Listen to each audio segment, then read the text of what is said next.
Sejam bem-vindos ou bem-vindos de volta. É um prazer ter todos vocês aqui. Muito obrigada. Bom, eu vou de novo dar alguns avisos rápidos, pedir para que vocês mantenham os microfones desligados. A gente vai ter também alguns minutos de conversa no final da fala, então mandem as perguntas pelo chat, por favor.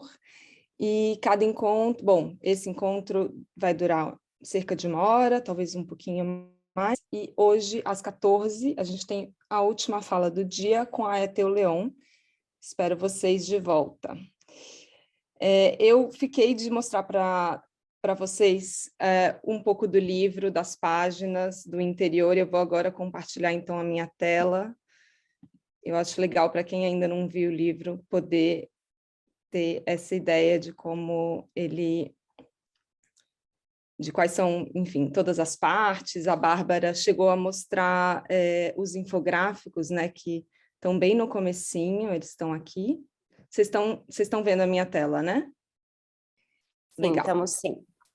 Legal, obrigada. Então, aqui estão os infográficos que a Bárbara explicou agora há pouco. E aí, bom, isso aqui é o índice, eu faço aqui uma introdução, e depois a gente tem esse depoimento super bonito do Karl-Heinz Bergmüller, que é um designer alemão que é radicado no Rio de Janeiro, e ele mandou esse depoimento para a gente de uma maneira inesperada. Ele fala sobre a experiência que ele teve com o Max Bill, quando foi aluno dele e trabalhou no ateliê dele lá em Ulm, e enfim, é muito lindo, é muito legal. E aí a gente tem uma linha do tempo que é super completa, que, enfim, fala de vários acontecimentos daquele período, né, desse recorte temporal que a gente tem de 47 a 68, tanto contextualizando tanto acontecimentos históricos e políticos, quanto as obras e também as exposições e produções desses personagens que a gente trata no livro. Então, tem várias páginas de linha do tempo, e aí depois começam todos os ensaios dos 12 autores, e, bom, agora eu vou passar bem rápido, só para vocês terem uma ideia, assim. Então, a gente tem muitas, muitas imagens, a pesquisa iconográfica é realmente um fator, assim, a se ressaltar nesse livro. E bom, é isso. O design gráfico é do Júlio Mariucci, como eu falei, a diagramação.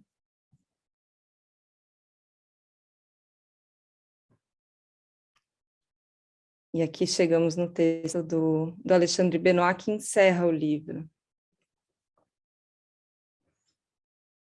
Bom,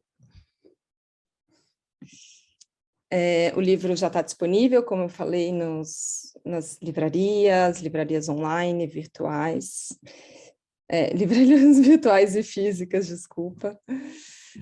Eu vou apresentar, então, o Alexandre Benoit, que vai falar para a gente agora.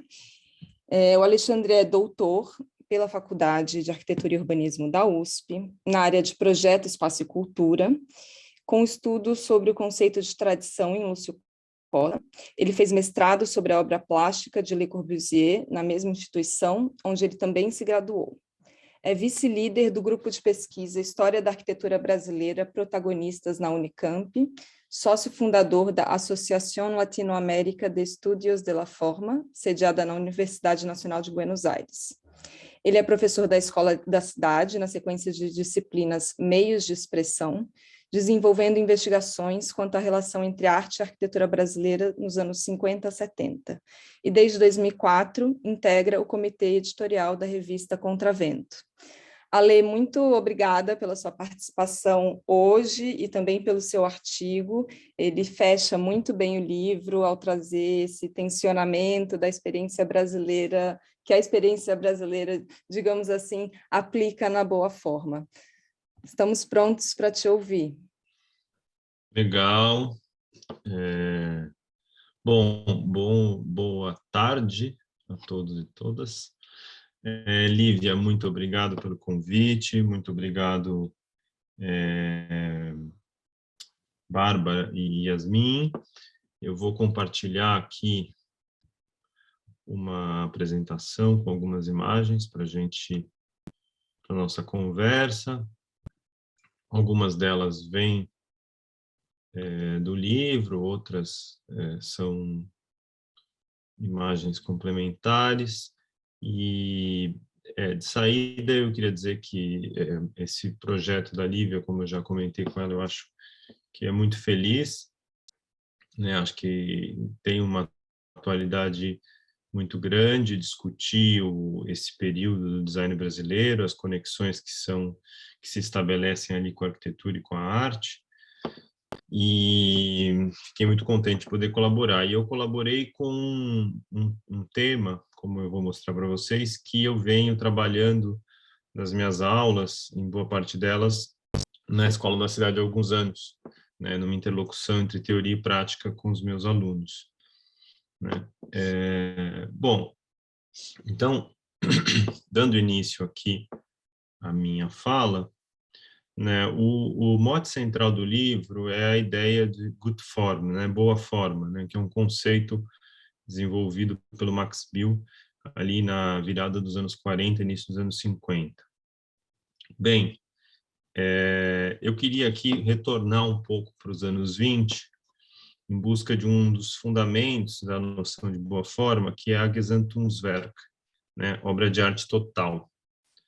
É uma noção que atravessa as vanguardas, sobretudo as vanguardas construtivas, né, principalmente na Alemanha e nos primeiros anos da Rússia soviética, né, pré-Stalin. E esse conceito, né, ele é uma inflexão na noção de arte que a gente vinha conhecendo até então, né? A arte como inspiração, arte como exaltação do poder, tudo isso é algo que vem de uma tradição burguesa do 19 e que as vanguardas rompem, né? E aí as vanguardas construtivas passam a ver a arte como trabalho, né? A arte como uma potência de transformação do mundo. E isso vai cada vez mais se ampliando e você passa a conceber a arte como a obra de arte como uma transformação global do mundo, né? Da vida. Por isso a ideia de uma obra de arte total, né? Essa é a utopia que move ali esses movimentos. O artista ele surge como um produtor e atua em várias escalas, né? Desde de coisas pequenas até a cidade, né? A arte deixa de ocupar os museus, ela vai para a oficina da fábrica, ela deixa de ser uma coisa meramente contemplativa, ela passa a tentar influenciar diretamente na vida, né? Ela vai, como a gente vai poder ver na Bauhaus, ela vai ser um gatilho aí de detonação do que vem a ser o design, né? Muito bem. Em 1922, a Bauhaus, a escola, né, escola de arquitetura alemã, né, que congrega aí as maiores experiências, decanta as maiores experiências das vanguardas construtivas na Europa, ela começa como o mote, né, da escola é uma aliança entre artistas e artesãos, né? Existe aí um grande desengano com a indústria naquele momento, em 19, por conta, inclusive, da Primeira Guerra, né? Então, toda a técnica moderna produz destruição, e aí os artistas, se afastando da noção de arte burguesa, de inspiração e tal, como eu disse, vão buscar uma aliança com o artesanato. Porém, essa relação ela vai se transfigurando e já em 22, o motor, digamos assim, da Bauhaus é a relação entre arte técnica, arte e indústria. E aí uma mudança muito importante é quando o artista húngaro Laszlo Moholy-Nagy assume o curso preliminar da escola, né, que seria uma espécie de grande ciclo básico que dá os fundamentos teóricos e práticos da escola, e o Moholy-Nagy ele vai apostar na indústria, né? E depois, como a própria trajetória dele vai demonstrar, ele vai ser um entusiasta da noção de design como uma ação, né? Ele vai ter uma formulação já bem posterior que ele fala que o design não é uma profissão, mas é uma atitude, né? Uma postura ativa frente ao mundo, né? Ou seja, de alguma maneira ele está repisando, né? Essa noção de obra de arte total. Muito bem. O Moholy-Nagy ele assume o curso preliminar e uma das transformações é que surge aí o ateliê. A escola é estruturada em diversos ateliês, né? Uma escola sempre prática. Ela surge o ateliê de metal. E quem assume o ateliê de metal é Marcel Breuer. Marcel Breuer era, até 23, ele era um estudante da escola e passa a ser professor, né? Passa a ser um dos mestres da forma, e ele passa a dirigir o ateliê de metal. O ateliê de metal é muito importante porque ele é a própria materialização da ideia da relação entre arte e indústria, né? Ou seja, é um ateliê que permite que tudo que seja desenvolvido ali seja um protótipo para ser depois produzido pela indústria, né? É muito simbólico, né, que seja um ateliê que trabalhe com um material diretamente industrial, ao contrário, por exemplo, do que seria um ateliê de madeira, né? Então, Breuer, à frente do ateliê de metal, ele vai se notabilizar pelo seu trabalho como desenhista de mobiliário, né? E, sobretudo, pelas suas cadeiras, né? A cadeira Vassili, né? A poltrona Vassili, como queiram, né? Que é muito conhecida de nós até hoje, talvez a peça por excelência aí que sintetize essa busca entre arte e técnica, né? O Breuer concebe essa cadeira, né? Ela é uma evolução de diversas outras, inclusive dos primeiros modelos em madeira. Ele concebe essa cadeira inspirado na bicicleta. Então ele olha para a bicicleta e fala: bom, a bicicleta é um objeto industrial, eficiente, funcional, barato, né? Que qualquer um consegue ter, né? Um operário de uma fábrica pode ter uma bicicleta.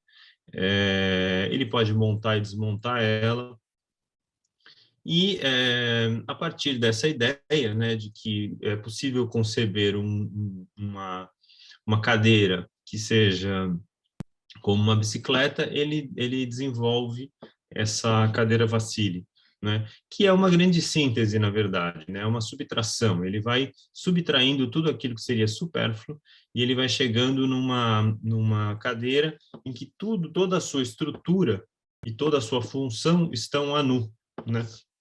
Por isso, a gente tem essa estrutura que é uma estrutura esquelética, muito sintética e amparada por essas fitas de couro.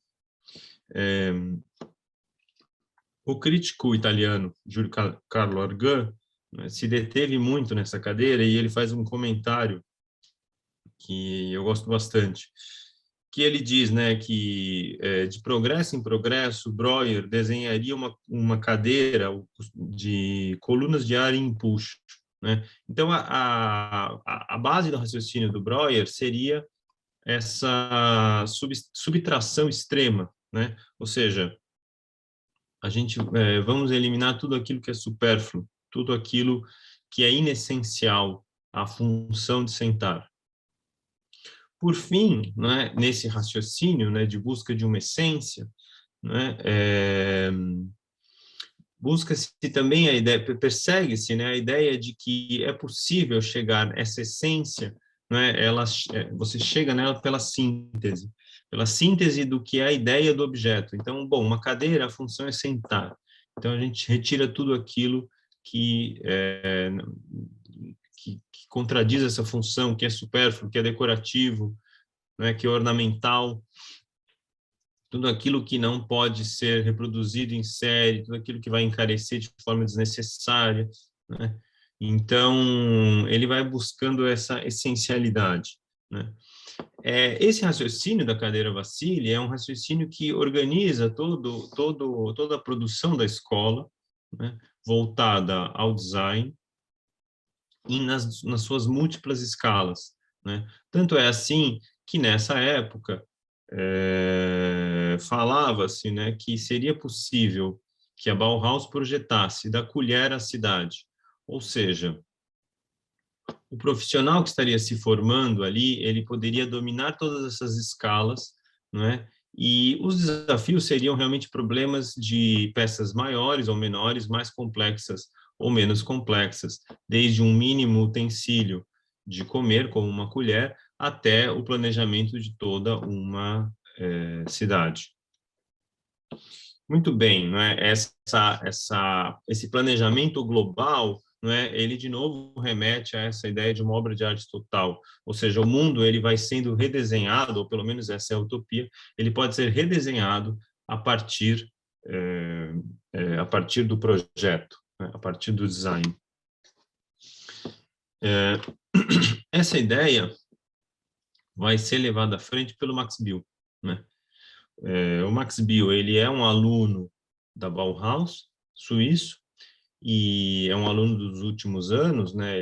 Ele passa pela Bauhaus no final dos anos 20, e ele leva, já nos anos 30, ele retorna à Suíça, e ele leva esse ideal e passa a desenvolvê-lo, tanto através de reflexões teóricas, textos, quanto a partir de alguns projetos, e ele reúne vamos dizer assim, ele expõe essas suas reflexões a partir de exposições, a partir de mostras, né?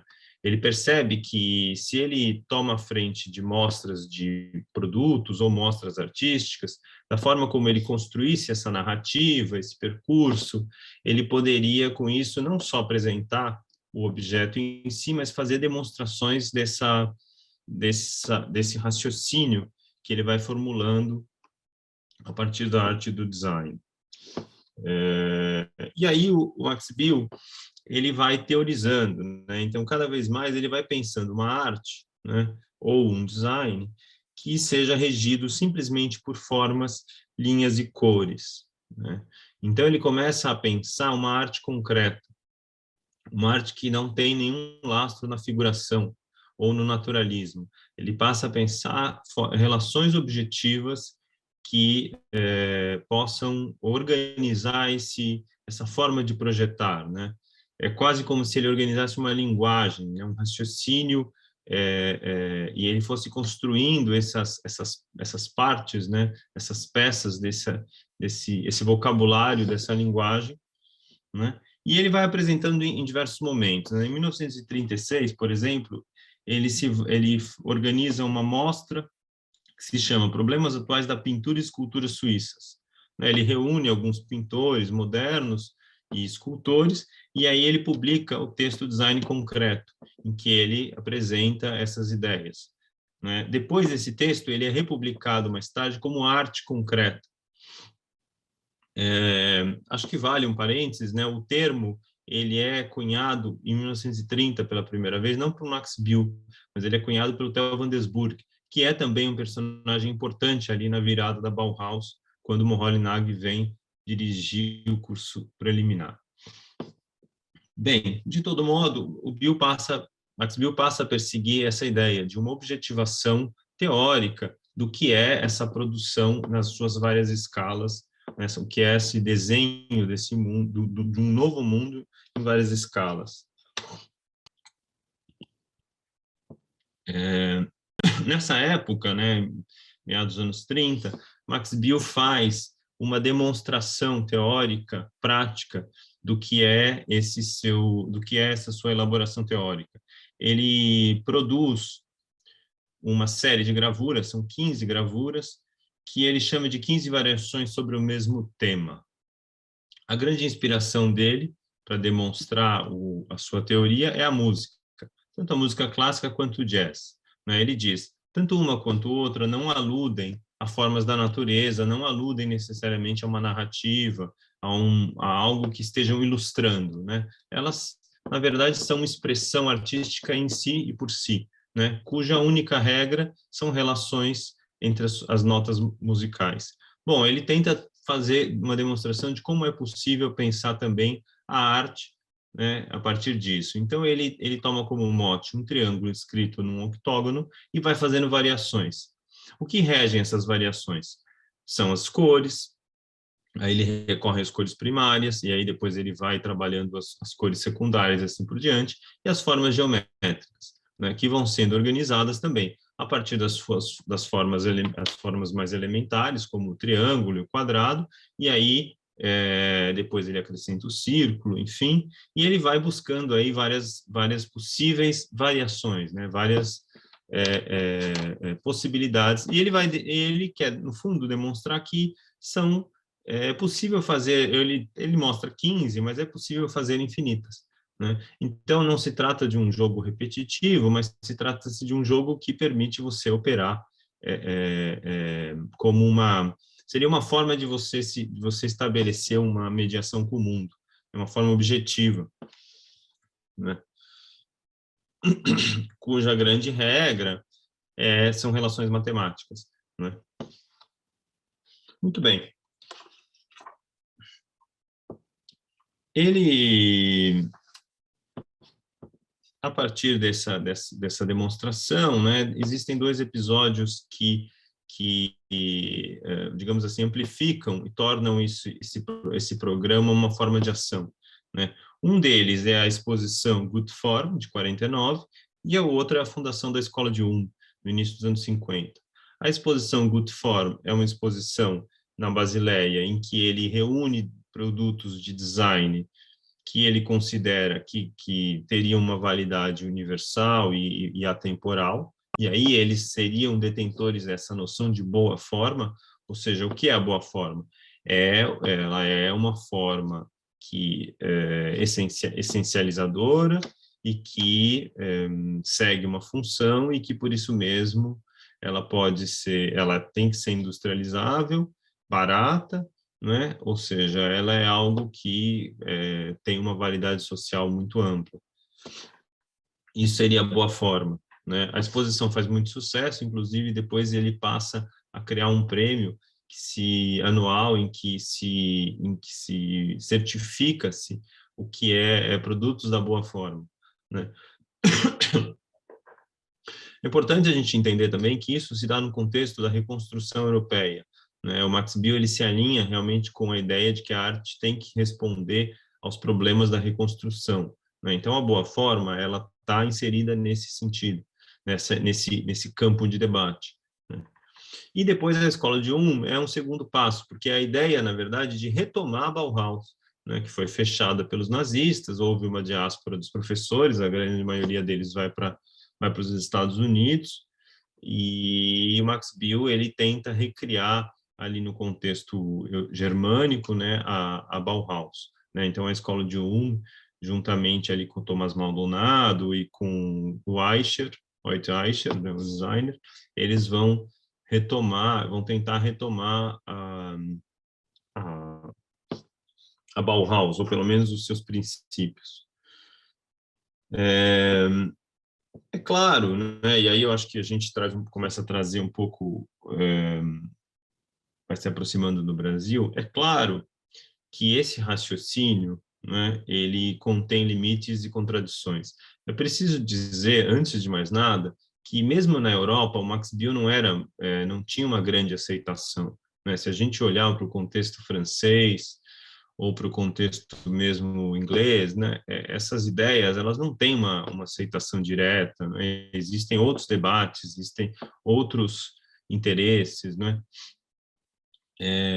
Então não é que também essa ideia da boa forma fosse algo amplamente difundido. Não, ele inclusive enfrentava muita dificuldade. O Max Bill ele era um polemista, né? Ele sabia que essas ideias enfrentavam resistências. Mas o que é interessante é que ela carrega realmente, a noção de boa forma, ela carrega muito desse ideário de que você vai poder transformar o mundo a partir do projeto, e a partir de uma reconfiguração radical que o projeto vai imprimir na vida. Isso, em última análise, poderia levar, né, a uma ideia até de o próprio usuário, né, a própria pessoa que vai viver nesse ambiente, ela passa a ser transformada por ele.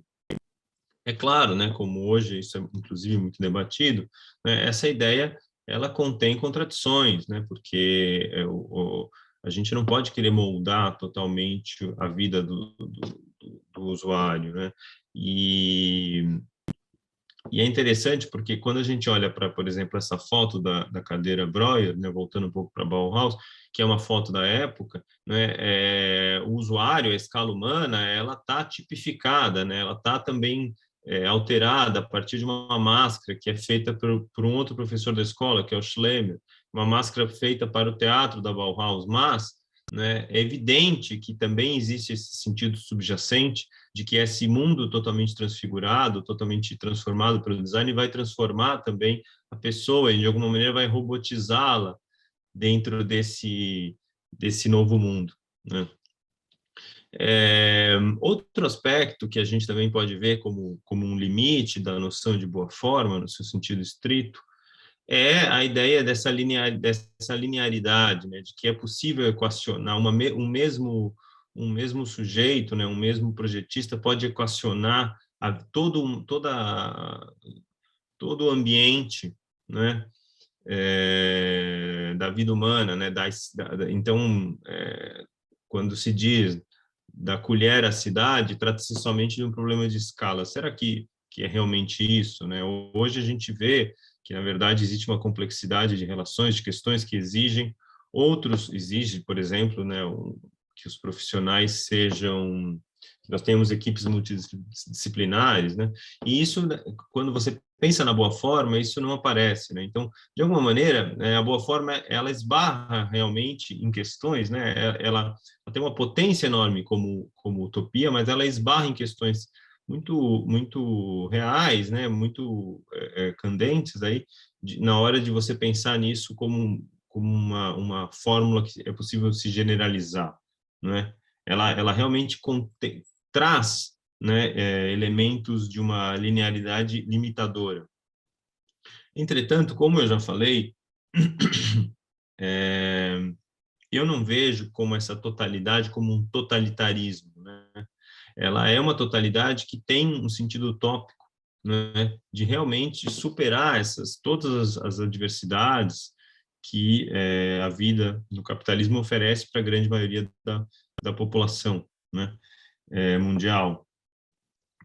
Como eu disse, é o contexto da Segunda Guerra Mundial, da reconstrução, que move o Max Bill. Outro aspecto, né, a boa forma, ela se contrapõe na época ao conceito norte-americano do descarte, da obsolescência programada, né, ou de um design estilizado. Então, também existe um embate com o design como um produtor de modas, de estilos modernos, industriais, né? E no caso brasileiro, o que nos interessa diretamente, né, esse discurso, ele vai encontrar um ambiente muito fértil, né? E ele chega aqui, né, as ideias do Max Bill chegam aqui muito pela ação do Pietro Maria Bardi e da Lina Bobardi, né, a partir do MASP. Existe até aquela anedota famosa de que o primeiro MASP, na 7 de abril, quando a Lina desenha o auditório, ela vai, então, atrás das cadeiras para o auditório. Era um auditório moderno, e ela fala que ela rodou a cidade inteira e ela não encontrou uma cadeira moderna. Ela fala, bom, diante disso, eu fui obrigada a produzir uma cadeira. E aí, com isso, ela cria um estúdio, né, de design. E o Bardi, buscando conceituar o MASP como um museu vivo, que interferisse na vida cultural da cidade, né, ele percebe um paradoxo. Ele percebe que o Brasil, e São Paulo especificamente, vem sofrendo uma forte industrialização, porém não tem o campo do design constituído, né?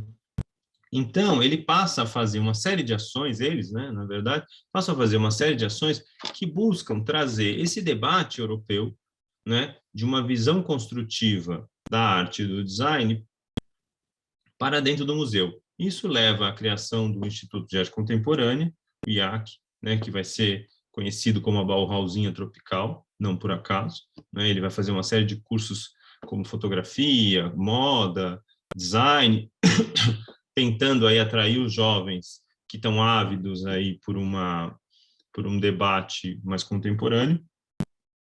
E, ao mesmo tempo, ele traz as exposições do Max Bill, né? E aí eu queria citar aqui um trechinho,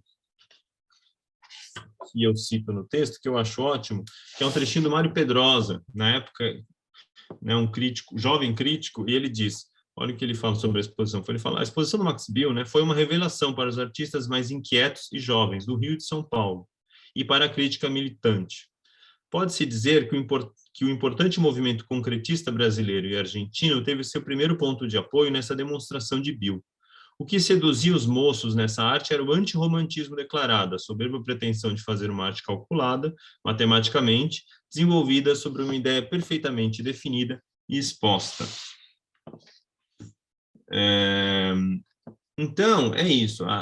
Essa utopia aí do design total, de uma arte total, da boa forma, isso encontra realmente esse campo fértil em São Paulo, né? E rapidamente, né, essa exposição, o Max Bill as ideias dele começam a circular aí no início dos anos 50, e já em 52, parte desses jovens que frequentavam o MASP fundam o Grupo Ruptura, que lança um manifesto de arte concreta brasileiro, né? Com o tempo, claro, essa manifestação, que era uma manifestação era uma tradução bastante literal, isso vai sendo maturado, né? E o concretismo brasileiro, ele vai ganhando contornos próprios e que vai se irradiando para círculos mais amplos, né? Ele vai chegar na arquitetura, ele vai chegar no paisagismo, ele vai chegar, enfim, na própria formulação do design e na arte, né? Agora, eu acho que é interessante pensar, né? Existia uma realidade objetivamente industrial em São Paulo, mas o Brasil não poderia ser resumido a isso, né? O debate realmente cultural e urbano que estava colocado não se resumia a isso. Pensando realmente que a gente, inclusive, tinha vários centros aí importantes, né? Além de São Paulo, Rio, Recife, Salvador, para ficar em alguns. Bem, e quais são os elementos que se contrapõem ou que vão começar a ser debatidos em relação? Bom, um é a natureza, né? A natureza tropical, enfim, todo esse que nos fornece uma série de questões, e outro é a permanência as permanências, a gente poderia dizer, no país de elementos culturais pré-industriais, não é? Que, no entanto, não vão ser recuperados em si por si, eles vão ser recuperados como signos a serem assimilados pela sua beleza e pela sua qualidade útil, né? E aí, para tornar claro isso que eu estou dizendo, aqui é uma imagem da exposição da Boa Forma, eu gostaria de mostrar algumas peças, né? Uma delas é a Paulistana, né? Vocês podem até se surpreender, né? Porque o Paulo Mendes da Rocha, autor da Paulistana, não é um designer, né? Ele é um arquiteto, mas essa cadeira é de 58, ou seja, ela está realmente no centro aí desse debate. Eu acho que ela na verdade, demonstra como esse debate vai se irradiando e vai chegando em outros campos. E ela é uma cadeira que ela tem o mesmo princípio da cadeira do Breuer, né? É um material industrial, né? É facilmente reprodutível, essencial, né? Ela tem uma forma essencial. No entanto, né, ela tem algumas peculiaridades. O Breuer, ele olha para a bicicleta, né? Aqui o Paulo Mendes da Rocha, ele está olhando para a mola de elevador, né? Você pode falar, bom, tudo bem, ambos estão olhando para materiais industriais, sem dúvida, né? Até por isso a gente poderia aproximá-las. No entanto, né, o assento da cadeira, né, é um assento que, como o Paulo diz, remete à rede, né? Então, aqui a gente tem a rede indígena. No entanto, ele não vai daí costurar uma rede indígena aqui, ele vai traduzir isso, ele vai perceber na rede indígena uma potência de beleza e de funcionalidade própria da cultura brasileira, pré-industrial, e ele vai reconfigurar isso, né, numa linguagem industrial. Então, ele traduz isso para um material que é a lona de caminhão, que é a lona ou couro, né, e com isso ele afasta qualquer emulação de continuidade, né? Ou seja, é um discurso concreto, né, mas ele tem um diferencial, né, que é vamos dizer assim, essa herança do signo da rede, né? Agora, não só isso, né? Quando a gente olha para a matriz germânica, a gente pensa muito nessa construção desse público idealizado, né? Da robotização aí do indivíduo, do usuário. No caso da Paulistano, né, o usuário ele já passa a ser uma espécie de ativador dessa cadeira, né? Porque a cadeira ela se molda ao corpo e não o corpo tem que se moldar à cadeira, né? E aí a gente vai ter outros exemplos disso no design brasileiro da época, né? Se a gente for ao Sérgio Rodrigues, né? Eu não vou nem pensar aqui na cadeira mole, porque a cadeira mole ela é uma espécie de um objeto, não podemos dizer que é propriamente um objeto seriado, mas se a gente olhar, por exemplo, as cadeiras que ele desenha para o auditório Dois Candangos na UNB, né? Uma cadeira de auditório, a mesma situação da Lina, são cadeiras também que tem uma estrutura base de madeira, modular, né, seriada, e aí o assento é também um assento que remete a essa ideia desse balanço, né, desse balanço fluido, orgânico.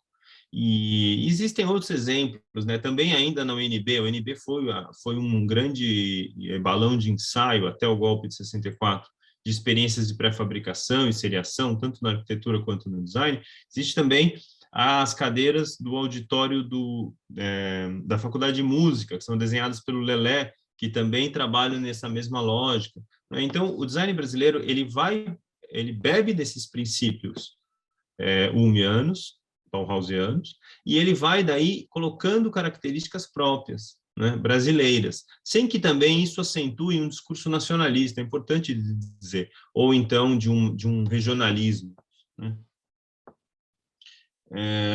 É interessante, deixa eu ver aqui, só eu ver aqui o tempo, tudo bem o tempo, né?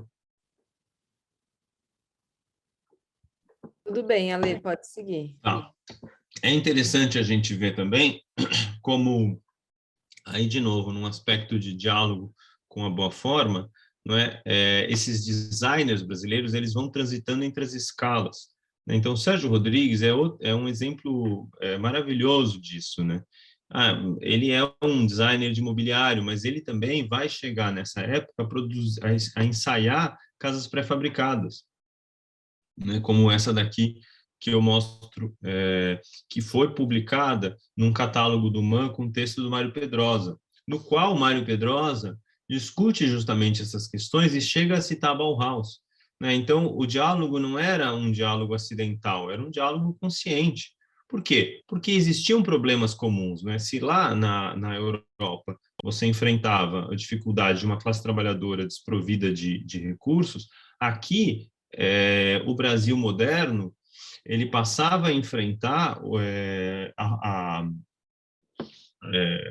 o grande problema aqui era enfrentar a herança do Brasil pré-industrial, a herança escravocrata, a herança de um Brasil agrário latifundiário.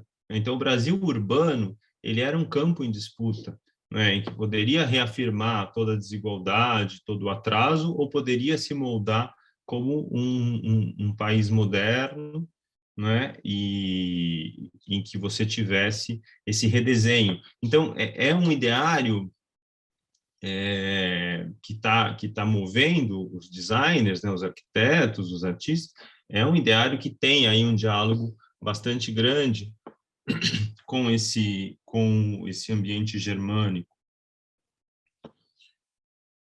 Agora, quando a gente pensa na Paulistano ou nessas cadeiras desses auditórios que eu citei, a gente poderia aqui ficar com muitos outros exemplos, eles sempre passam por essa ideia dessa fluidez, dessa leveza, desse balanço, né? Que aí remete tanto pode remeter à rede, mas à vela da jangada, né? Isso tudo nos faria pensar que a contribuição brasileira seria apenas um amolecimento da aridez própria da matriz suíço-germânica, construtiva. Mas eu acho que não se trata disso, aliás, não se trata disso, né? Eu acho que a contribuição brasileira, o tensionamento que a cultura moderna brasileira faz, é muito mais profundo. E aí a obra da Lígia Clark é exemplar, né? Porque ela não vai incorrer num amolecimento e ela nem vai propriamente produzir peças de design. Ela vai, na verdade, fazer uma investigação no campo da arte que vai colocar questionamentos e vai abrir caminhos muito mais instigantes, né? Eu não vou aqui me deter muito na obra, eu vou trazer algumas questões, mas assim, de saída, ela já no início dos anos 50, ela vai fazendo uma série de quadros que são absolutamente concretos sobre determinados aspectos, sobre outros, ela vai realmente investigando questões que fogem, né, ou que ampliam os princípios colocados pelo Max Bill, né? Então, enquanto as 15 variações sobre o mesmo tema do Max Bill são ou representam uma proposição teórica baseada numa leitura visual da arte como arte concreta, a Lígia ela já vai colocando nas pinturas aspectos que já não são simplesmente óticos, já colocam aspectos que são espaciais, né? Tanto a superfície modulada número 20, quanto, por exemplo, esse plano em superfícies moduladas número 2, não é? São quadros, mas são quadros que contêm um volume, contém uma materialidade tridimensional espacial, né? As linhas aqui são, na verdade, frestas, né? Aqui são chapas de madeira ou de metal dobradas, e aí elas, ao não se encontrarem, né, ela faz esse leve afastamento e vai produzindo um sulco que, para a gente, olhando à distância, são linhas, mas, na verdade, quando você vê de perto, você percebe que são ausências, né? São campos. E ela tem diversos outros quadros em que ela vai explorando isso, né? Existe também, ela faz um outro tensionamento muito rico, né? Que ela descola o quadro da parede, né? Ela imprime volume, né? Ela vai criando, por exemplo, a moldura também, ela vai multiplicando a espessura da moldura, e aí a pintura vaza da moldura, ela vaza do campo do quadro para a moldura. Enfim, ela vai já nesses experimentos, né, partindo de um raciocínio concreto, né, bidimensional, óptico, como o Max Bill faz nas 15 variações, e ela vai já investigando uma dimensão espacial.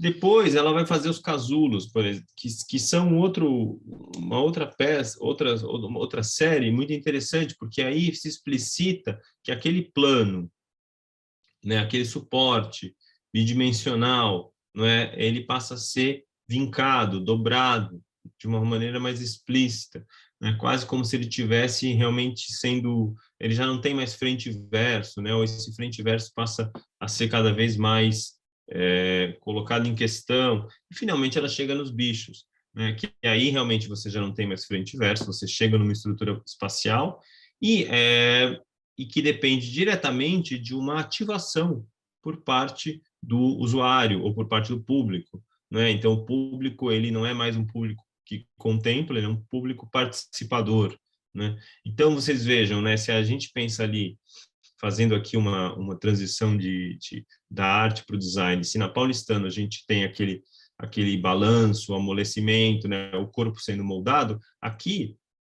a gente tem um movimento análogo, né? A peça não existe sem a ativação do público, né? Então, quando a gente pensa lá atrás na noção de obra de arte total, como o artista como produtor, aqui é o público sendo colocado no centro da produção, O público não pode mais ser não é um agente passivo moldável, ele molda a obra, né? Então, começam a surgir relações de tensionamento e de diálogo com aqueles princípios, né, que vão torcendo eles, né, e vão colocando eles pelo avesso, né, dentro de uma reflexão sobre o que é a própria cultura moderna brasileira. Claro que, no limite, né, a Lígia vai, inclusive, torcer as peças do Max Bill. Né? Então, aqui eu coloquei a unidade tripartida, que é uma escultura do Max Bill, que ele é premiado na primeira Bienal de Arte de São Paulo, né, em 51, e depois, em 64, a Lígia faz uma unidade tripartida de papel, e cuja obra é essencialmente a ação que o usuário, que o público tem de cortar essa peça até que ela se rompa e desapareça. Então, existe um sentido de ruptura mesmo, né, de esgarçamento ao limite desse projeto construtivo, ou melhor, dessa noção desses princípios da arte concreta. Mas, recuando um pouco, é interessante ver, né, que a Lígia, essas ideias da Lígia, né, é difícil de mencionar o quanto elas influenciam, o quanto elas vão influenciar o ambiente brasileiro da época, mas eu acho que não pode ser subjugado essa influência. Né? A Lígia, ela era publicada na revista Módulo em 58, 57. A revista Módulo era o grande carro-chefe de debate e difusão da arquitetura de Brasília, da arquitetura do Niemeyer. Né? E está lá, nas páginas da Módulo, a gente tem textos e imagens das peças da Lígia Clark. A Lígia Clark era lembrada pelo Flávio Mota na exposição no Pavilhão de Osaka, em 70. Né? Numa grande narrativa do que representa a arte brasileira, está lá a Lígia Clark como os bichos estão ali representados, estão ali citados e mencionados. Então, é evidente que essas ideias da Lígia, embora elas não se desdobrem diretamente no design, elas vão contaminando e elas vão tensionando não só a matriz biliana, mas também o que está sendo produzido no Brasil. E, embora ela não faça peças de design, ela tem, simultaneamente, essa investigação do plano pictórico, ela tem um trabalho de investigação do espaço, através das maquetes dela. Ela vai realmente produzindo uma série de peças arquitetônicas que, embora ela não tenha construído, né, elas espacializam na escala do ambiente questões que ela vai abordando ali nos quadros. Então, essa primeira maquete aqui, maquete para o interior, de 55, ela é muito interessante porque ela é um transbordamento do quadro. Né? É como se aquela pintura que ela fez ali, né, aqui, essa pintura, essa proposição sobre o que é o campo pictórico e o início da sua expressão tridimensional, ela faz isso na maquete como se essa experiência fosse tomando todo o ambiente, né? Como se aquela sala, né, esse espaço, né, fosse tomado pela arte. Né? Então, é um raciocínio da ideia de uma obra de arte total, né? Mas que vai levando para um outro campo de investigação, mas vocês vejam, é como se as portas, as janelas, o banco, o assento, o armário, tudo isso vai sendo tomado pela arte, né? Tudo isso vai virando uma grande experiência investigativa concreta. Mais tarde, ela faz a Construa Você Mesmo, que é muito radical, né? Porque é uma casa, toda ela com planos móveis.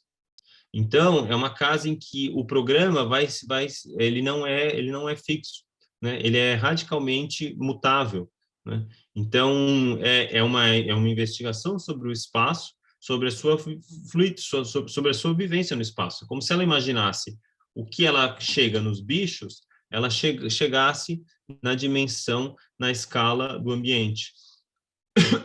E a gente tem também aqui a Casa do Poeta, que é outra casa emblemática dela também, desafiadora, né? E não por acaso esses estudos da Lígia, eles encontram eles encontram par com o que estava sendo produzido no início na mesma época, um pouquinho depois, em São Paulo, né? Se a gente pegar as casas do Paulo, sobretudo, elas têm um diálogo, né? Quando ele vai fazendo ali a Casa Butantã, com aquelas mínimas espessuras do concreto, e os espaços os quartos que se abrem, e você vai tendo uma fluidez, é um pouco similar a isso, né? Agora, eu queria citar aqui a Lígia falando dessa discussão dela da pré-fabricação e dessas casas, porque parece bem, bem elucidativo. Ela diz, aqui, só um segundo, ela diz, aliás, numa conferência, numa faculdade de arquitetura, ela diz, em casas pré-fabricadas, o homem poderia ter ambientes diversos, com ritmos variados, desde que os painéis fossem resolvidos cromaticamente e dinâmicos. É, ao meu ver, o que de mais revolucionário vai se apresentar amanhã, quando novas técnicas e materiais maleáveis forem disponíveis e o artista e o arquiteto possam, juntos, planejar a futura habitação do homem. Ora, é uma formulação que poderia ser perfeitamente feita ali nos anos 20, ou que então perfeitamente poderia ser feita por um aluno da escola de Uma, pelo próprio Max Bill, né? A ideia de que você vai chegar numa futura morada do homem, né? Ou seja, você vai transformar esse ambiente por completo em que a sociedade humana vive, e você vai fazer isso a partir do quê? A partir de questões cromáticas, né? Do movimento dinâmico, da pré-fabricação e da modulação. Então, é um raciocínio que é absolutamente concreto. Porém, né, ele acrescenta e traz traços que são essencialmente nossos. Né? Nossos não no sentido de uma pré-existência anterior à nossa modernidade, são nossos como uma releitura do que é essas nossas pré-existências e do que é essa influência que vem de fora. Né? Não por acaso, aí eu estou encerrando, acho que vale a pena a gente fazer o debate, é que o Max Benz, que é um continuador do Max Bill na escola de mas ele é um filósofo, ele vem para o Brasil e ele percebe justamente que existe uma peculiaridade, né, nessa nossa expressão concreta. E aí ele contrapõe o que ele diz que na Europa é uma consciência histórica ao que seria no Brasil a ação do design. Então ele vê que naquele momento, ele está falando disso de 60, né, então assim, bem no momento da construção de Brasília, ele vê que existe essa vontade construtiva que é tão forte para a gente, que seria equivalente a uma consciência histórica europeia. Ou seja, a gente, de modo algum, está simplesmente reproduzindo ou importando um ideário europeu, germânico. A gente está realmente deglutindo, né, digerindo antropofagicamente e encontrando novas bases, né? Ou, como eu falo aqui, né, construindo uma consciência crítica. Eu acho que era isso. Acho que vale a pena a gente seguir aqui num debate. Muito obrigado. Muito obrigada, Lê. Foi incrível, foi realmente uma aula super panorâmica sobre a temática do livro, que é um movimento que você também faz no seu texto, né? E eu tenho muitas perguntas, assim, acho que várias coisas vieram à minha cabeça, eu já tinha preparado algumas enquanto você estava falando, mas para emendar um pouco esse tema, né, da arquitetura pré-fabricada, enfim, considerando também que você é um professor da faculdade de arquitetura, ela era um dos departamentos, né, da escola de Ulm. O departamento de arquitetura ele se baseava exclusivamente em fabricar dentro desse pensamento modular, serial, enfim, né, permitido pelo projeto enfim, voltado à pré-fabricação, né? Isso, de certa forma, não teve muita adesão no Brasil, que é bastante curioso, porque se a gente pensar, por exemplo, na construção de Brasília, onde existia uma demanda enorme de, enfim, né, de habitação, por exemplo, isso não chegou, assim, isso é até uma coisa que a Ana Luísa Nobre discute no texto dela, no livro. E aí foi uma surpresa mesmo. Eu conhecia esses projetos, maquetes da Lígia, mas para mim foi uma surpresa quando eu li no seu texto. Assim, eu nunca tinha feito muito essa conexão, assim, que ela também estava trabalhando com isso. Eu achei muito incrível. E aí a especulação é que ela produziu essas maquetes no escritório do Sérgio Bernardo, no Rio, que era, enfim, esse arquiteto que estava, talvez aqui, ele era muito vanguardista, assim, talvez o mais conectado, né, com essas possibilidades, com essas novas possibilidades da arquitetura. Então, eu queria que você... bom, eu acabei não fazendo uma pergunta, mas mais um comentário, mas se você quiser seguir, fazer, enfim, ampliar um pouco essa discussão, fica à vontade, senão também eu posso passar para uma próxima pergunta. Não, acho que é interessante. Eu acho que o momento do Brasil, ele colocava a questão da pré-fabricação. Agora, no contexto de como bom herdeiro da Bauhaus, ele entra de uma outra maneira, ele é um pressuposto sempre. No Brasil, a pré-fabricação ela vai entrando como um elemento posterior, mesmo em Brasília, porque você tem razão, Brasília não pré-fabrica, até que pré-fabrica algumas coisas, né? Se pensar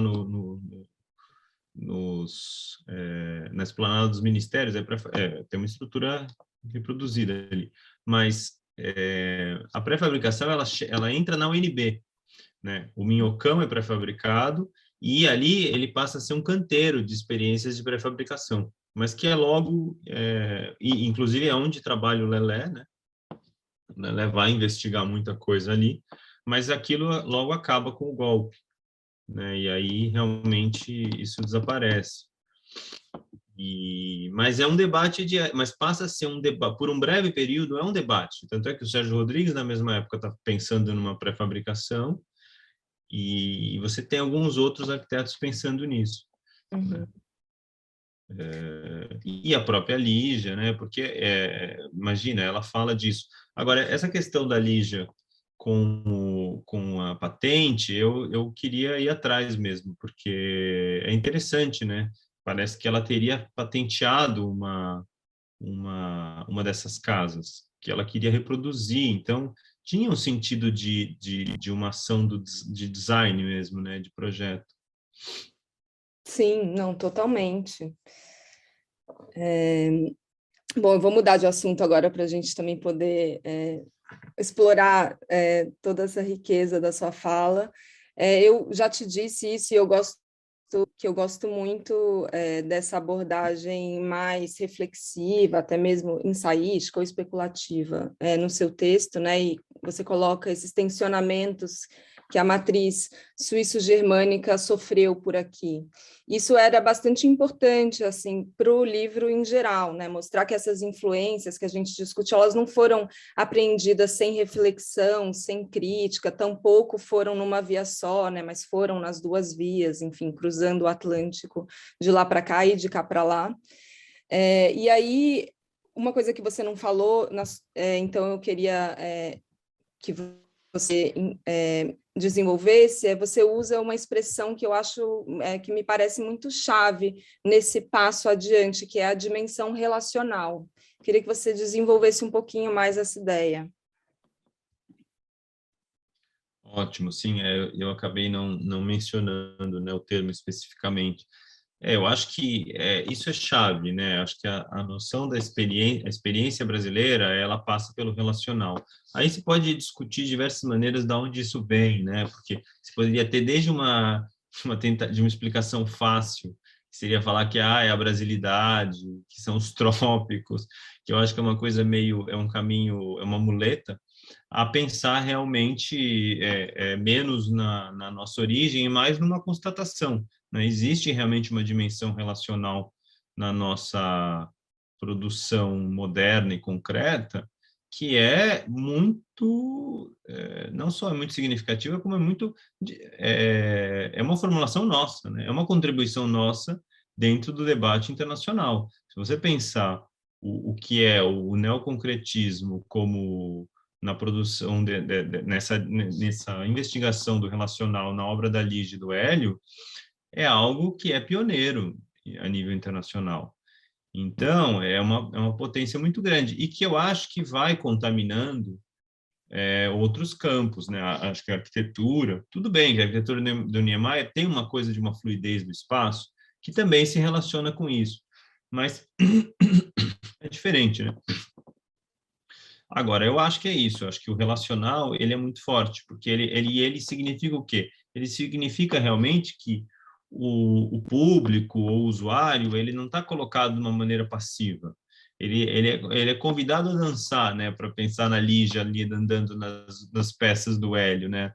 Ele é convidado a entrar dentro, né? A mergulhar e não passar incólume, né? Eu acho que isso persiste como uma coisa, uma intenção muito forte e que vai aparecer no design mais nesse design que realmente é um dos designers que vão produzir o design brasileiro e eu acho que vai também na nossa cultura, isso vai ser na nossa cultura pós-golpe, isso também vai permanecer, né? Eu não acredito. Existe uma leitura que diz que esse raciocínio concreto nas artes ele é substituído depois pela geleia geral, né? Pelo tropicalismo e depois pelo pós-tropicalismo, pelo desbunde. Agora, o Décio Pinhatari falava assim, no meio da geleia geral brasileira, alguém tem que ser medula e osso. Então, ele via como uma possibilidade, realmente, de coexistência da matriz concreta com a geleia geral. E o que permite essa coexistência é a noção do relacional, como a Lígia faz. Né? A Lígia ela tem um raciocínio construtivo, e me parece que persiste, mesmo depois de caminhando.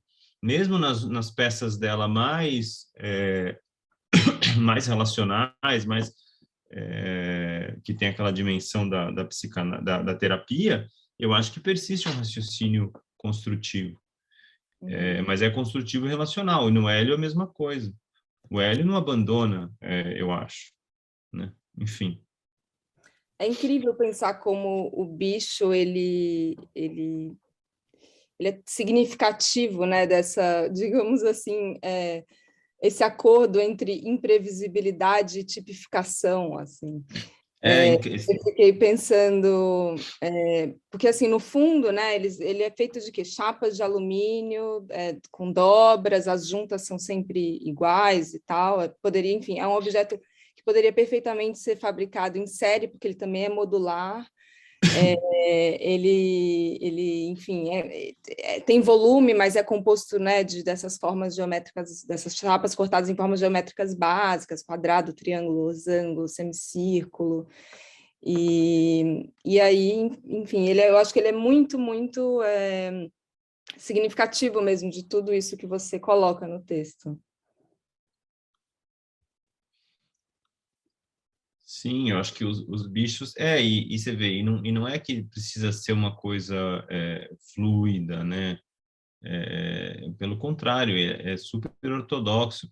Eu me lembro que a Lígia Clark, ela numa troca de cartas com o Hélio, ela fica indignada com o Fontana, porque ela diz que o ato do Fontana de acabar com a pintura é uma coisa diletante, é uma performance vulgar, porque não tem um rigor.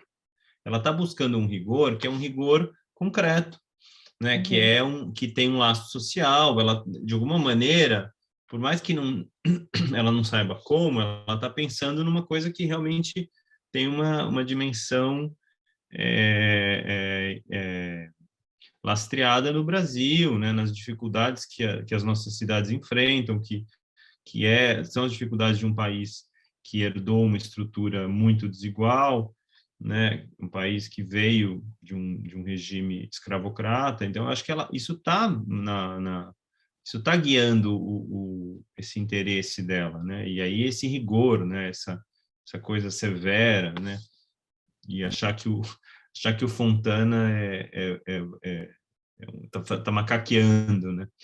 Vai lá e rasga o quadro, ela fala que isso não significa nada. Nossa, muito forte, né? A Lígia era, enfim, uma mulher muito ousada em todos os sentidos. Muito.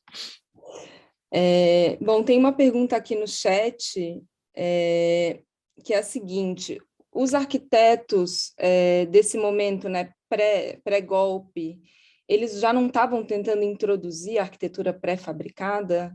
É do João Pedro Bittencourt. João Pedro, se você quiser citar alguns nomes de arquitetos, enfim,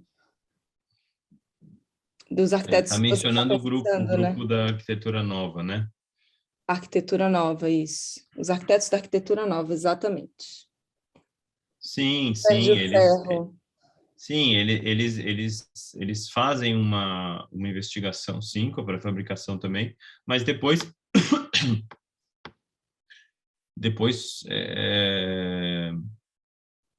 depois eles se afastam, né? Aquela primeira casa agora vai me fugir, aquele professor da história, aquela casa do Sérgio Ferro, do lado da Boris USP. Fausto.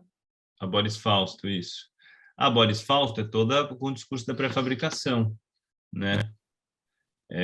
Mas depois, quando eles vão para a experiência daquelas casas que tem as cúpulas encatenárias, ali já existe, claro, uma seriação, mas não é mais uma seriação industrial, né? Mas sim, existe de alguma maneira, claro, né?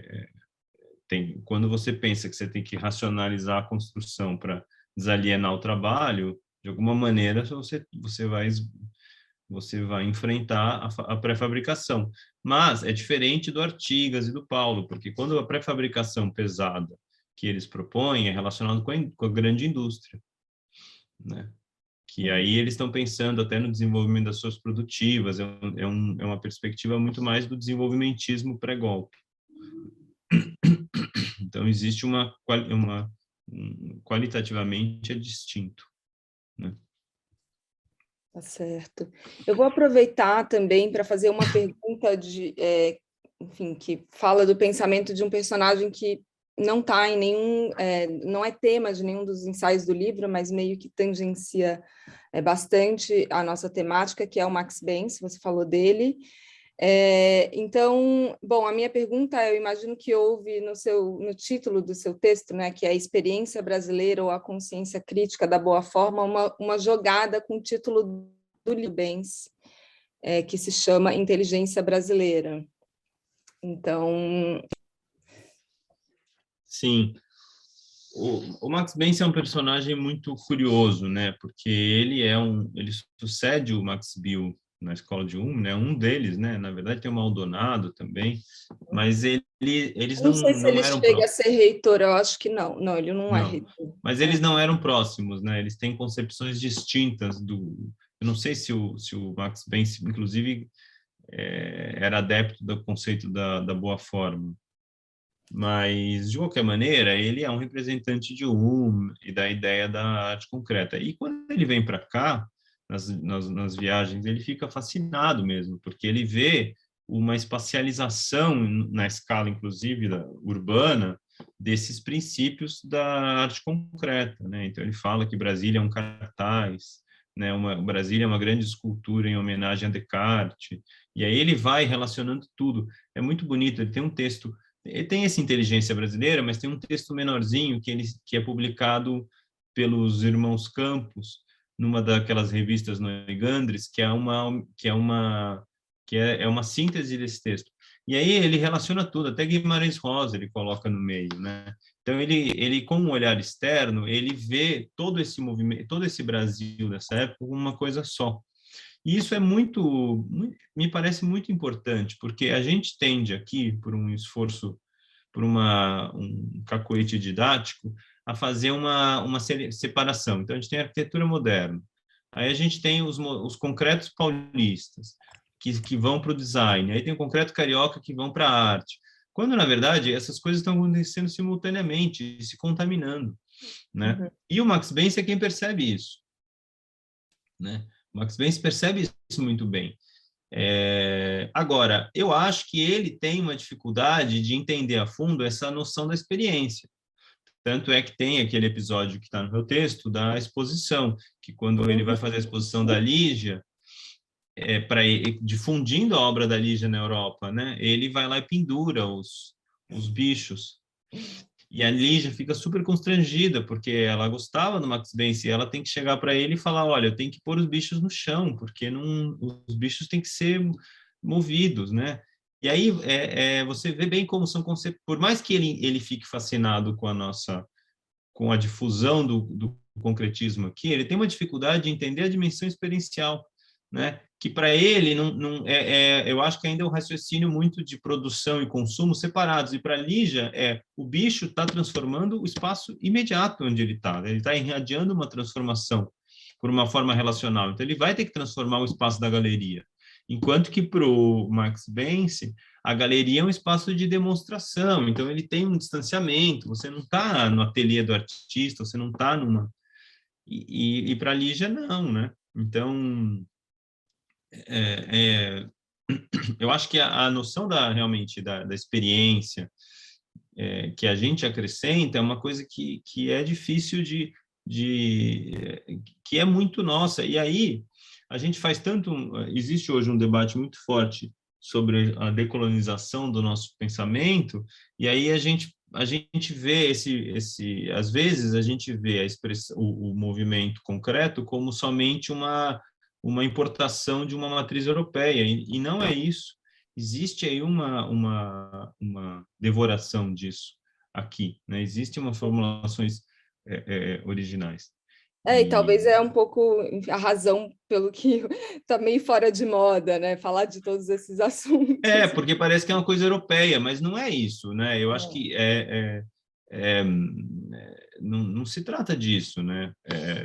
Realmente, agora, é curioso, né? Porque o Max Benz, ele lê muito bem esse lado, ele lê muito bem, digamos, ele lê como um europeu. É um europeu fascinado, mas é um europeu. E aí escapa justamente esse aspecto da experiência, né? Do relacional e tal. Muito bom. Enfim. Muito obrigada, Ale, pela ótima fala, por responder todas essas perguntas. Então, a gente volta às 2 com a Eteuleon. E às 13, desculpa, gente, às 13, daqui a pouquinho. Antes, há pedidos, porque bastante gente, quem entrou mais tarde e quiser continuar, eu vou mostrar o livro rapidamente aqui na tela. Eu fiz isso no começo da fala, então quem já viu, fica à vontade para sair e tomar uma água e aguardar a próxima mesa. Mas os que chegaram mais tarde, então eu vou mostrar agora o livro, tá bom? Ale, Lívia, obrigada novamente. Oi. Lívia, desculpa, só uma correção. A mesa é as 2, sim. A mesa da Ethel é sim as 2. É as 2, tá. Desculpa, é que eu estou em outro horário, eu me confundi. Então tá bom, as 2, isso. Bom, eu que agradeço aí e, bom, valeu. Obrigada. Bom, então, eu vou mostrar rapidamente o livro para quem chegou um pouquinho depois.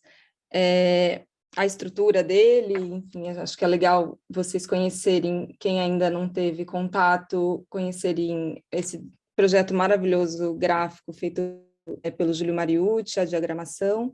A gente, então, começa o livro com uma série de infográficos que foram desenhados pela Ilana Tiptin, que também fez parte da pesquisa, que se baseiam em dados, informações, tanto de vários materiais que fizeram parte da nossa pesquisa, quanto de informações que estão nos textos.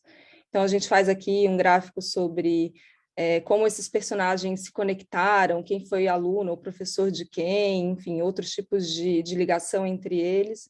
Depois, a quais escolas eles foram vinculados, né? As três principais que a gente discute no livro são o IAC, o Instituto de Arte Contemporânea do MASP, a Escola de UME e a ESD, no Rio de Janeiro. Também as exposições, que tiveram um papel super importante nesse momento. E aí, bom, aí depois temos os ensaios de 12 autores, eles estão aqui, o Rodrigo Paiva, a Ethel Leon, a Leca Leblanc, David Oswald, a Malu von Muralt, Julieta Gonzalez, Chico Homem de Melo, Pedro Luiz Pereira de Souza, Ana Luísa Nobre, Felipe Scovino, Mina Warszawicz-Ugert e o Alexandre Benoit, que a gente ouviu agora. Então, aí tem um texto de introdução, tem um depoimento que a gente recebeu de surpresa do Karl-Heinz Bergmüller, que é um designer alemão que estudou na escola de UME, veio para o Brasil depois e até hoje é radicado aqui. Foi um dos fundadores da ESD, professor durante muitos anos lá, foi também um dos líderes do grupo de desenvolvimento de design industrial que foi criado dentro do MAN Rio. Isso está também nos nossos textos, e é um depoimento muito bonito sobre a época que ele foi aluno do Max Bill. Depois tem uma grande linha do tempo, que também foi desenhada pela Ilana Tipitin, junto com Júlio Mariucci, com uma pesquisa incrível, da qual a Bárbara participou ativamente, e aí começam os ensaios, que eu vou passar rapidamente, para vocês terem só uma noção de como eles são. Tem muitas imagens, a gente falou com vários arquivos, famílias, instituições. Então, é isso. Bom, e aí acho que está no chat, dá para comprar o livro online, está também nas livrarias. E obrigada por quem está aqui até agora. A gente se vê, então, de volta às 14h para a fala da Ethel Leon. É isso. Tchau, até já.